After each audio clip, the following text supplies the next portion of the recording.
एक व्यक्ति जिसकी मुलाकात एक लड़की से होती है और जब उस लड़की से उस व्यक्ति की मुलाकात होती है तो वो लड़की उससे कहती है कि मेरा आपसे मिलने का बहुत मन कर रहा है, मैं आपसे मिलना चाहती हूँ। तभी वो व्यक्ति उससे मिलने के लिए अपनी एक्सयूवी निकालता है और एक्सयूवी निकालने के बाद उस लड़की से मिलने के लिए चला जाता है। वो लड़की अपनी लोकेशन भेजती है और जब लोकेशन भेजती है तो उससे मिलने के लिए अपने घर पर बुलाती है और घर पर बुलाने के बाद इन दोनों के बीच जो होता है उसे जानकर आपको बड़ी हैरानी होगी और आप सोचने पर मजबूर हो जाएंगे कि आखिरकार ऐसा कैसे हो सकता है, क्या हुआ है इस घटना में क्या नहीं, वो जानते हैं हम इस घटना के माध्यम से। चले तो बिना देरी के इस घटना को शुरू करते हैं और जानते हैं कि यहाँ पर क्या हुआ था।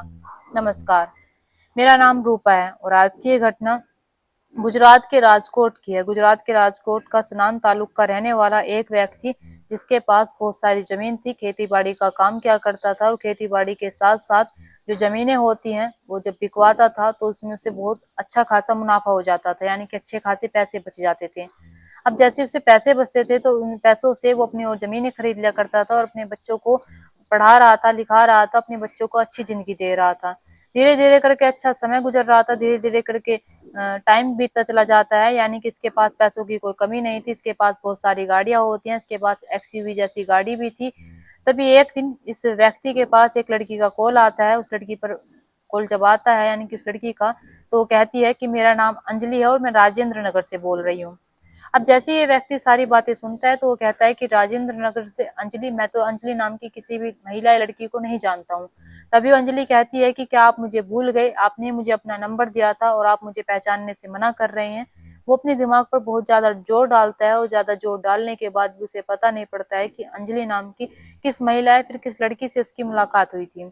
लेकिन जो व्यक्ति है वो उससे बातें करने लगता है, इन दोनों के बीच बातचीत का सिलसिला जारी हो जाता है और जब बातचीत का सिलसिला जारी हो जाता है तो बातचीत इतनी ज्यादा आगे बढ़ जाती है कि ये दोनों एक दूसरे के साथ वीडियो कॉल करने लगते हैं। और जब एक दूसरे के साथ वीडियो कॉल पर बातें करने लगते हैं तो जो व्यक्ति होता है वो अंजलि को जब देखता है तो अंजलि से कहता है कि तुम दिखने में बेहद खूबसूरत हो और वाकई में तुम्हारे जैसी खूबसूरत लड़की मैंने आज से पहले कहीं भी नहीं देखी।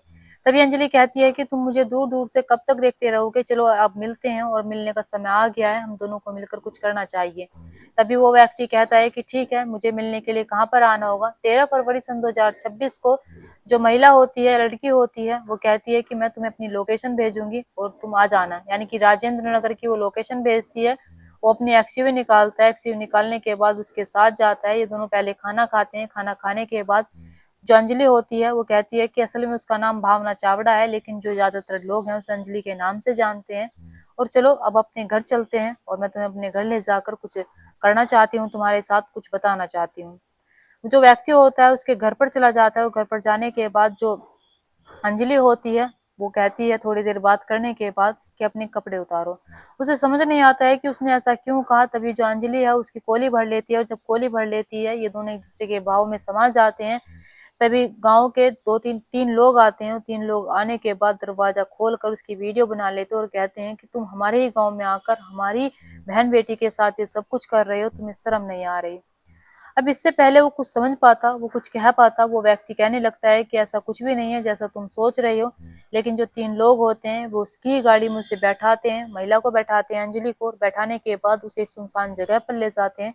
और सुनसान जगह पर ले जाने के बाद उसे धमकी देते हैं और कहते हैं कि जो तुम्हारी फोटो या वीडियो बनाई है हमने, हम इसे पुलिस को दे देंगे और कहेंगे तुमने इस लड़की के साथ दुष्कर्म करने की कोशिश की है और तुमने ये सब कुछ किया है, और वायरल भी कर देंगे।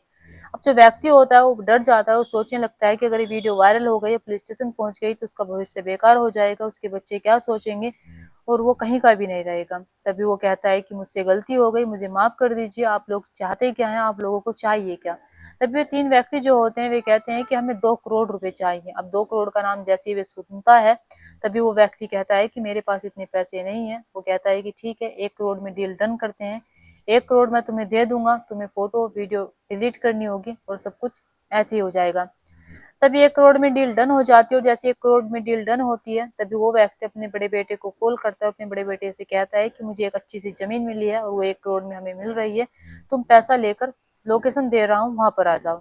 उसका जो बेटा है वो लोकेशन पर आ जाता है और आ जाने के बाद जो उसका पिता होता है उसके बैगों का पैसों का बैग लेता है और पैसों का बैग लेने के बाद अपने बेटे को भेज देता है कि मैं थोड़ी देर में घर पर आ जाऊंगा।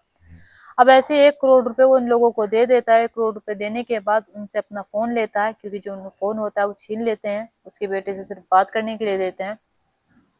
और जो गाड़ी है, गाड़ी की चाबी दे देते हैं और कहते हैं कि अगर तुमने किसी को भी बताने की कोशिश की या फिर किसी से भी कहा तो देख लेना, अंजाम अच्छा नहीं होगा। अब जैसे ही वो व्यक्ति सारी चीजें देखता है तो उस व्यक्ति को समझ में आ जाता है कि उस लड़की की वजह से ये सब कुछ हुआ था, यानी कि वो एक ट्रैप में फंसाया गया है। उस लड़की ने ही उसे फंसाया, फंसाने के बाद उसे बुलाया और बुलाने के बाद ये सारा प्लान रचते हैं और प्लान के मुताबिक ही सब कुछ करते हैं। अब वो व्यक्ति अपनी सारी कहानी अपने दोस्त को जाकर बताता है, अपने दोस्त से बताता है कि कैसे उस लड़की का एक फोन आता है उसके पास, और जब फोन आता है तो उससे बात करने लगता है। और जैसे ही बातों का सिलसिला आगे बढ़ता है तो उसे मिलने के लिए बुलाती है, और जब मिलने के लिए जाता है तो वहां पर 3 लोग आ जाते हैं।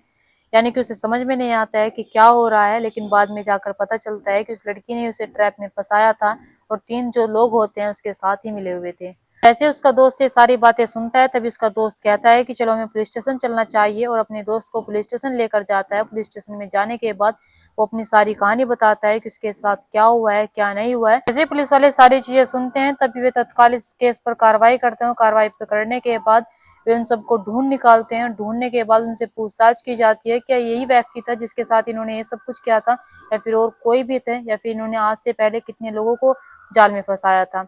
और इस व्यक्ति को इन्होंने इसलिए जाल में फंसाया था क्योंकि अच्छे से जानते थे कि इसके पास अच्छा खासा पैसा है और इसके पास अच्छी जमीन है, यानी कि ये इनकी डिमांड पूरी कर देगा, और ये 1 करोड़ रुपए ने दे भी दे देता है।